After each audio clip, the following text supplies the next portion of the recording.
Welcome to another fantastic edition of Smarty Live. Today we are discussing brainstorming ideas, which is what we've been doing for a very long time, over 10 years, and it's really like the cornerstone of all of our success. We're going to discuss how we come up with the ideas that go viral, that get on news websites, that have both in immediate and evergreen success.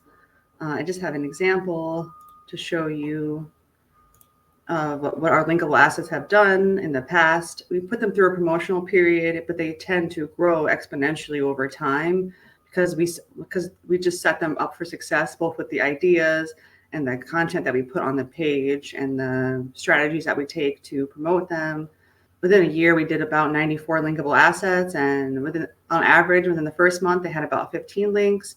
And then by the next year, exponential growth. So we're going to discuss how we do that. We get a really rich variety of clients on every possible topic you can imagine. And sometimes they can be really challenging and not seem like they're going to be fun topics to brainstorm for, or seem like there's no way they could go viral. But we've had some incredible successes with all kinds of clients. And it's all about our creative process and coming up with ideas. So let's say we get a human resources client. Human resources is pretty dry, and that can be discouraging. But if you take a step back, you can think about all the things that go into human resources, like productivity and job satisfaction, customer satisfaction, companies that treat their employees well, companies that don't treat their employees well, companies with the best and worst pay ratios. You can really take a step back, and there's so many things you can do in that topic that can bring the client a lot of success. Yeah, definitely. I think that's a huge thing that we have to kind of help clients understand, that it doesn't have to be 100% related to what your website does. You can, like Gabriel said, take a few steps back, and what is something interesting within your industry that would be relatable to a larger audience. Definitely. And because people don't really want to be sold things, they don't want to be marketed at. So if you create an asset that is interesting to them and relevant to the client, and we integrate them together with the content that we put on the page with keywords, we do all this great stuff. We create a really great page, page that has the potential to be powerful in the moment when we publish it and promote it, and for the following however long, it'll keep growing. And so talking about the human resources client, just spitballing ideas that you can do. City, location-based ideas are really powerful typically, because people can see that. I'm I live there. I feel that. You can evoke an emotion in them, a sense of ownership in them. For example, with the HR thing, let's say you could do citywide. You can do cities with the most HR complaints. People will be yeah, I have had the worst experience in this city. People get really passionate about that, which we'll discuss more later about evoking emotion. And then let's say you can also do cities that are where people don't use all their PTO. You can spin that as be the hardest working cities, even though using your PTO is important. So, but the hardest working cities, you just find different angles that people can relate to. You want to just spice it up and give an emotion to it. Yeah, exactly. And I think that's something that we often have to explain to clients, because obviously it's their website and they want it to be as related to their business as possible. But we kind of explain how taking a step back can make it more viral. If we can make it appeal to a bigger audience, it can get media attention, social media attention, things like that. We do a lot of keyword research, and we do all of our own copywriting for those pages. And we always find a way to tie it back and do internal linking to other pages on the site. A lot of the time, our pages that we've made become among the most powerful pages on our clients' websites, and it's always really satisfying when that happens. Todd asked, what types of content do you create for linkable assets, blog posts, white papers, other? We actually do all of the above. Our main avenue is infographics with really keyword rich, helpful content on the page. We're all about EEAT. We've always been doing that, I feel like, naturally. So when the EAT thing came about and people were talking about it, we're just like, oh, we've always been doing that. When we're writing the page copy, when we're making the asset, we're like, is this actually helpful? Like, is this actually interesting? Do I find this interesting? Like, you are your best resource to ask. So anyway, so yes, we do blog posts, we do white papers, we do surveys, we do videos, but for the most part, infographics have been our main, like our bread and butter, or what we do best. So tips for coming up with topics. What I would do when we're brainstorming is I would first just Google the topic, or we'll go to the website, or the other client will give us keywords they want to target or topics they want to target. So we'll just Google those things and see. Like, you can get a lot of information from Google if you know where to look. You can see what has performed well in that topic. You can sort by images, and that can give you some inspiration. The people also ask section of Google is incredible for finding what people are interested in, what people are asking. It's a great resource, and ultimately you want to rank on Google with these things. So going to Google is the first logical step to figure out what's working. You want to try to choose topics that are going to evoke a reaction, like joy, fear, anger, things that people will talk about, and things that people will share that they have an emotional response to. Like, think about like the ads that you see and the movies that you love and the music that you love. They all evoke emotion, and they all make you feel something. So that's why, like, sometimes like city-wide data is so successful, like targeting cities, because people feel pride or shame in their cities, and if you can hook onto that, they'll like you to share it, or they'll be like, "See, I told you so. Like, this is what I've been saying all along." Or they'll be like, "Yay, I'm so proud of our city." Like, you want to tap into those human emotions, and that's also something that AI can't do. So we're always going to have an advantage over that. AI can't really come up. We've done experiments with trying, like, seeing what kind of like linkable asset ideas that AI can come up with, and typically they're pretty dry. Like sometimes they're interesting, but they just don't have the emotion behind it because they can't. So that's why, like, marketing with empathy and curiosity is always going to survive no matter what happens. Mm-hmm. Yeah, and I will add in with the AI aspect. We have done this previously. We've done our own like mental brainstorming, and then we've tried AI tasks.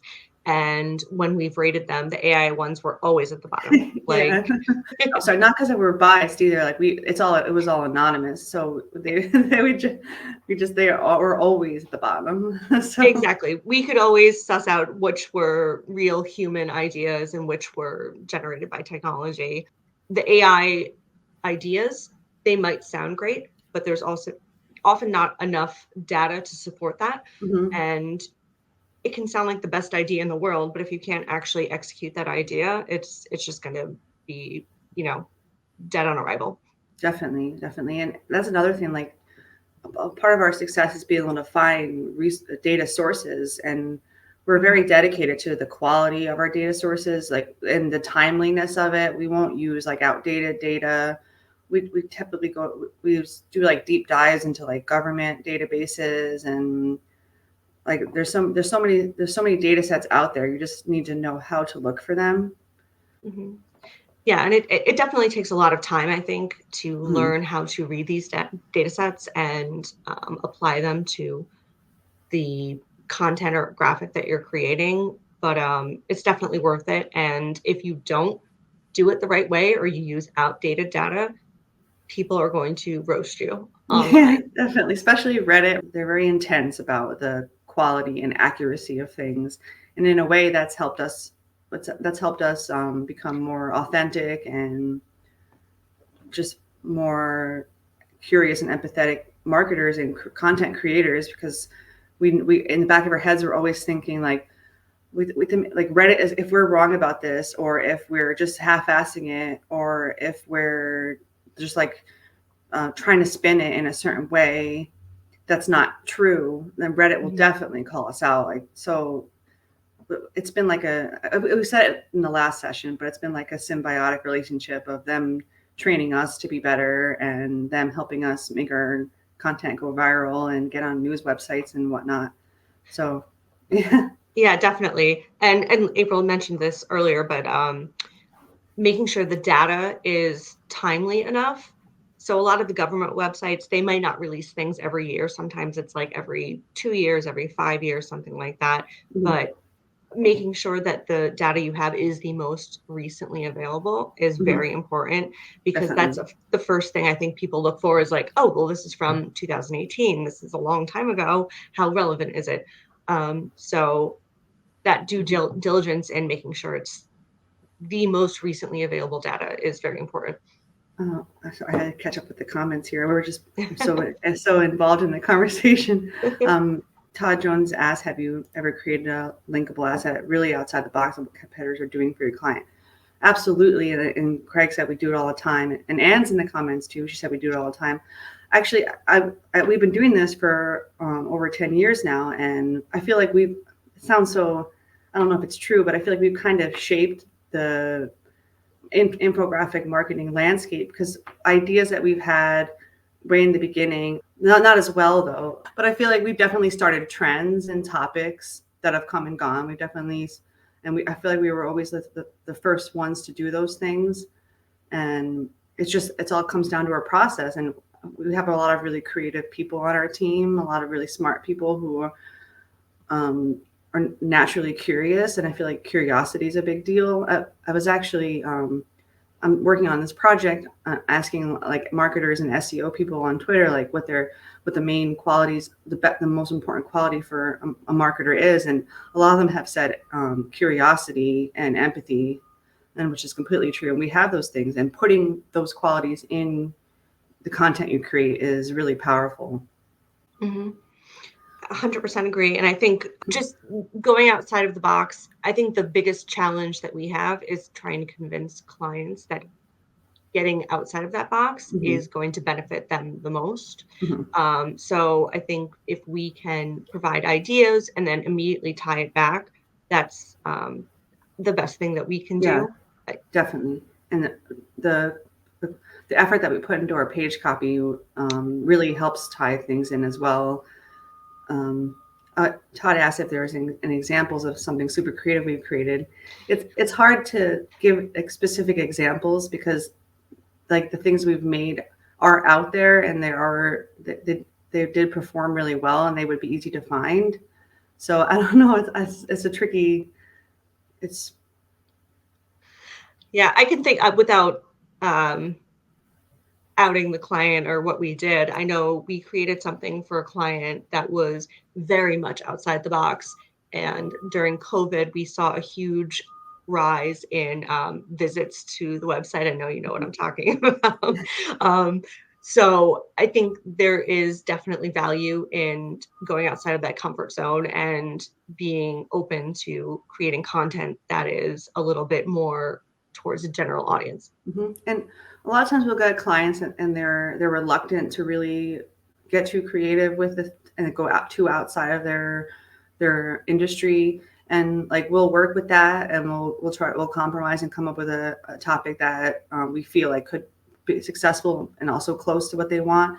And then over time, like they'll perform well, and then over time we earn their trust, and they give us like more flexibility and more freedom, and then that in turn turns into more success for them.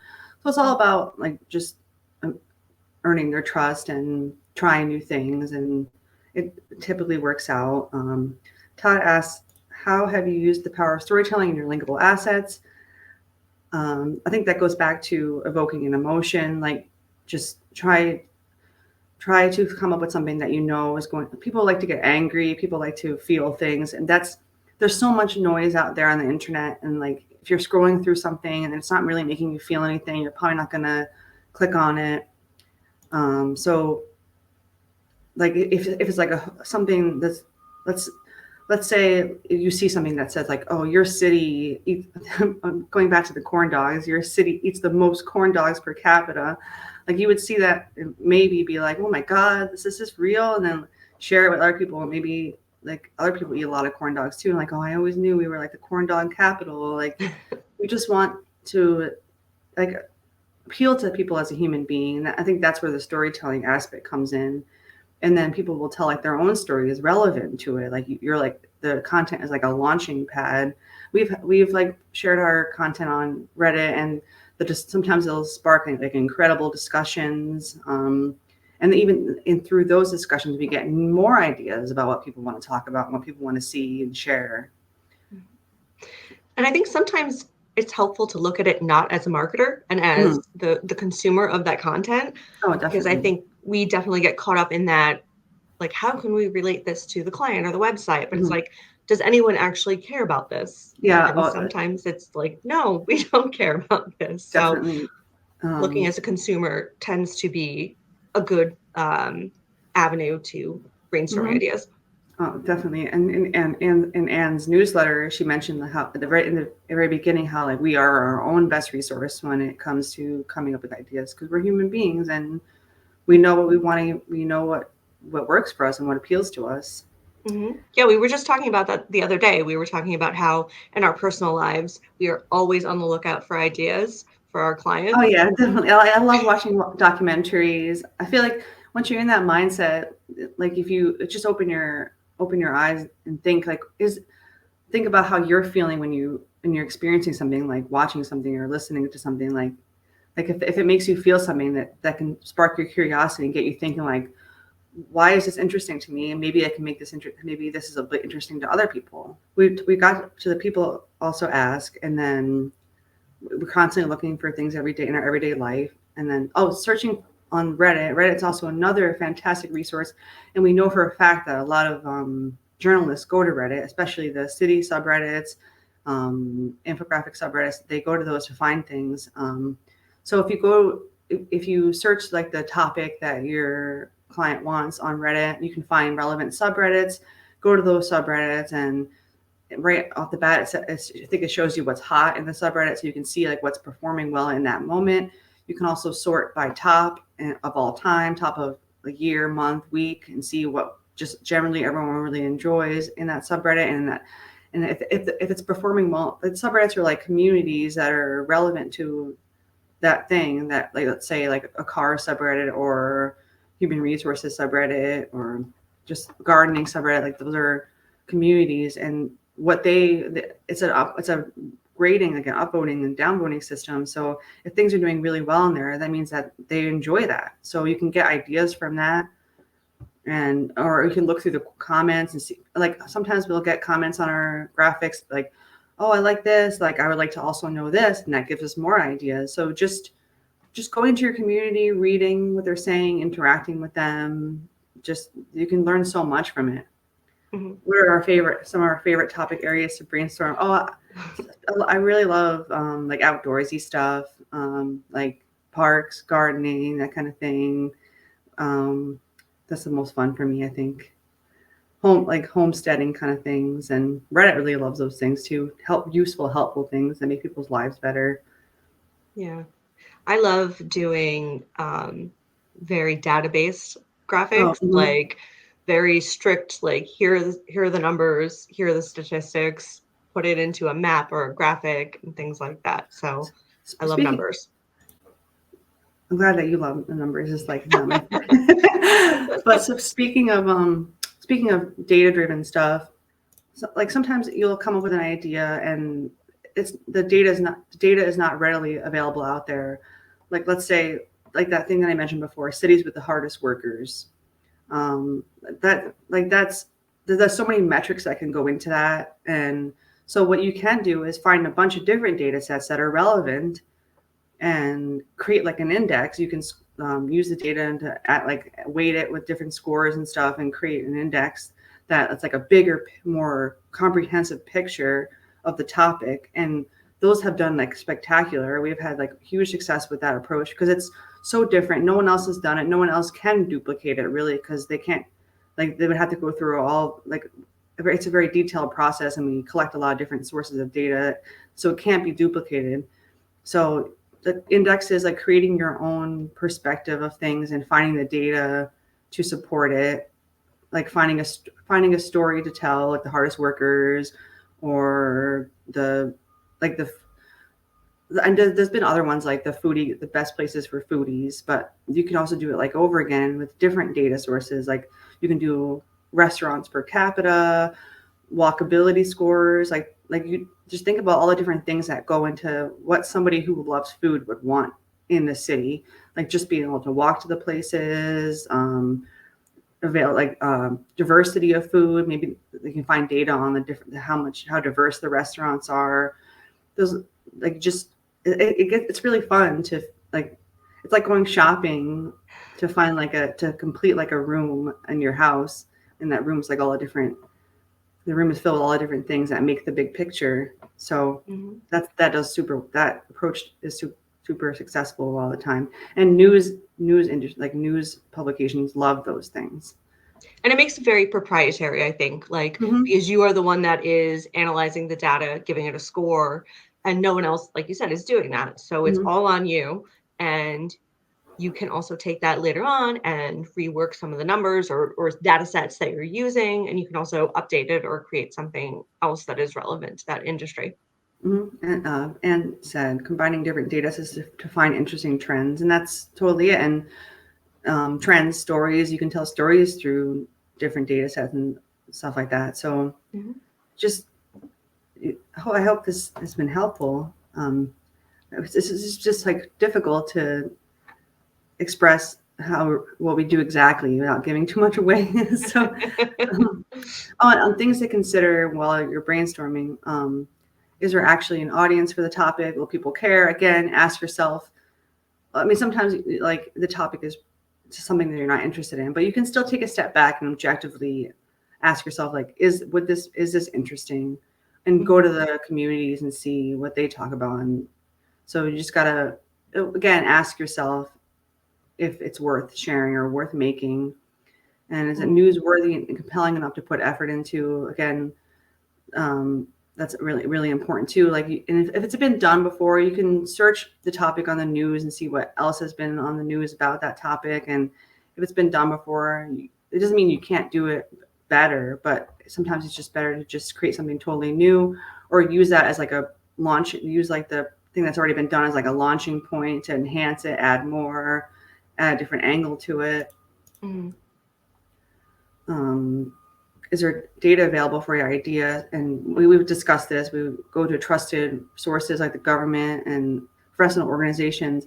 That also avoids like using competitors' data. We definitely typically avoid that, like 'cause it's just not worth going that route. And Yeah. And again, if you don't have a also, credible, oh sorry, go ahead. no, I was just gonna say, I know we've looked at competitors' assets before, Mhm. and they don't um, very explicitly show what their resources are. Mhm. And I think that hinders them as well. If you don't Definitely, show your methodology, it's like, well, where are you getting this information? I don't really definitely. trust that. So I Hmm. think that's something we pride ourselves on is ethically sourcing the data that we're Hmm. Hmm. creating graphics on. I feel like sometimes you can tell if like a digital linkable asset was made by a marketer who is just trying to fulfill that like quota to make something. But with ours, we put like a lot of passion and dedication and time into it. Like I always get really invested in what I'm making, and I know you do as well. We all do, and I feel like that really shines through when we make.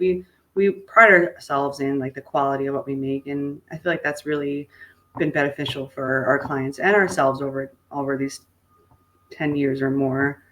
Mhm. I did put like a little checklist on our LinkedIn yesterday that just basically like an outline of what we're talking about today. So you can look at that, and we should do a more detailed one for sure. Maybe we can do like just like have like a topic and like just do like a brainstorming amongst ourselves, and that can kind of show our thought process. Definitely. Yeah, it's a great idea. Oh, that's so yeah. Assets definitely help jumpstart traffic, and I think one of the reasons why they perform so well, especially for websites of all sizes, is that they naturally feed EEAT signals because they're helpful, they're authoritative, they're unique. Mhm.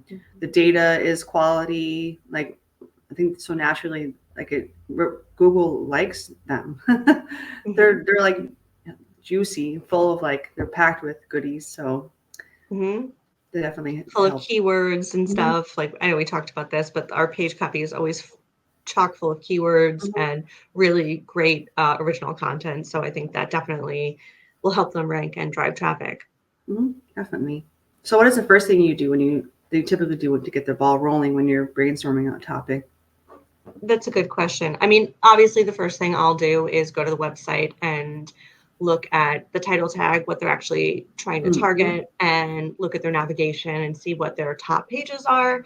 And then, like we said before, take two steps back and say, if I would possibly want to do this, what would I be interested in? You know, if I was interested in buying this, what are some things that I would be interested in learning about?